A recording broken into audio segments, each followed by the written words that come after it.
Assalamualaikum warahmatullahi wabarakatuh. Perkenalkan, saya Muhammad Rizal Setiawan,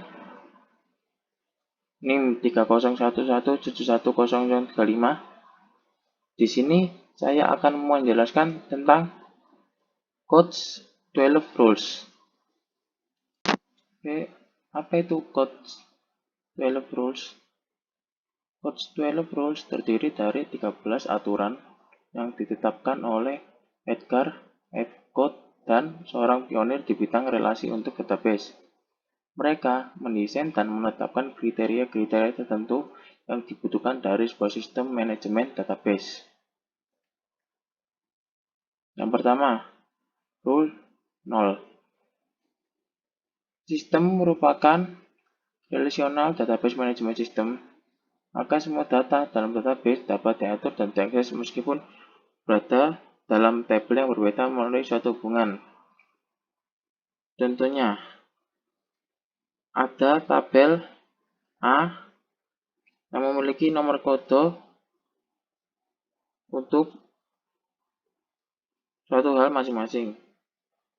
Lalu ada tabel B yang memiliki kolom masing-masing. Lalu untuk dapat mengisi kolom tersebut harus ada relasi dengan tabel A. Selanjutnya, Rule 1, The Information Rule. Seluruh informasi yang terdapat dalam basis data harus bisa dipresentasikan hanya dalam satu prosedur, yaitu dalam wujud nilai-nilai yang terisi dalam wujud tabular, baris, dan kolom. Rule 2, The Guaranteed Access Rule. Seluruh data harus bisa diakses tanpa kerancuan. Setiap nilai skalar dalam database harus memiliki alamat secara logikal dengan cara menspesifikasikan nama dari tabel, kolom, dan nilai primer. Selanjutnya, Rule 3, Systematic Treatment of Null Values. Sebuah sistem manajemen basis data harus mengizinkan tabel terisi dengan nilai 0. Contohnya, dalam registrasi sebuah akun,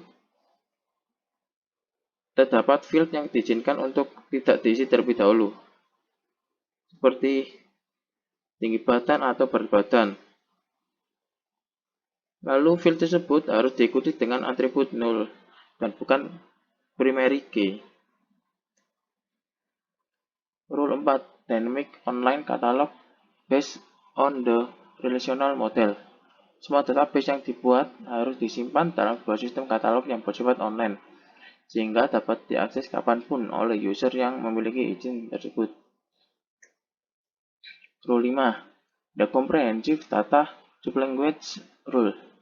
Sebuah database harus dapat mendukung bahasa yang mengandung sintaks linear, di mana bahasa tersebut dapat melakukan definisi data, manipulasi data, dan sebagainya. Database juga hanya bisa diakses oleh bahasa-bahasa tersebut. Rule 6, The View Updating Rule. Semua view yang secara teoritis dapat diupdate, dalam implementasinya juga harus dapat diupdate oleh sistem. Contoh, suatu data dapat berubah sewaktu-waktu, seperti alamat. Oleh sebab itu, user harus dapat mengubah nilai dari alamat tersebut bila terdapat perubahan. Rule 7, Possible for High Level Insert, Update, and Delete. Sistem harus mendukung serangkaian operasi-operasi insert, update, dan delete dalam waktu yang sama. Rule 8, Physical Data Independence. Media penyimpanan tidak boleh berpengaruh terhadap kinerja database. Maksudnya yaitu DBMS tidak sepenuhnya bergantung terhadap penyimpanan file dalam media penyimpanan. Rule 9, Logical Data Independence. Merupakan salah satu peraturan yang paling susah dipenuhi, dikarenakan apabila adanya perubahan dalam struktur tabel, maka view user tidak boleh berubah. Rule 10, Integrity Independence.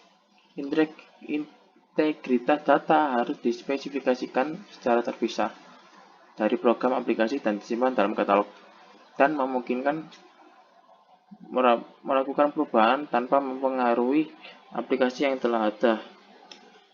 Contohnya, sebuah database tidak harus selalu bergantung pada aplikasi untuk mengidentifikasi sebuah kesalahannya, melainkan suatu kesalahan dapat dimanipulasi secara sendiri.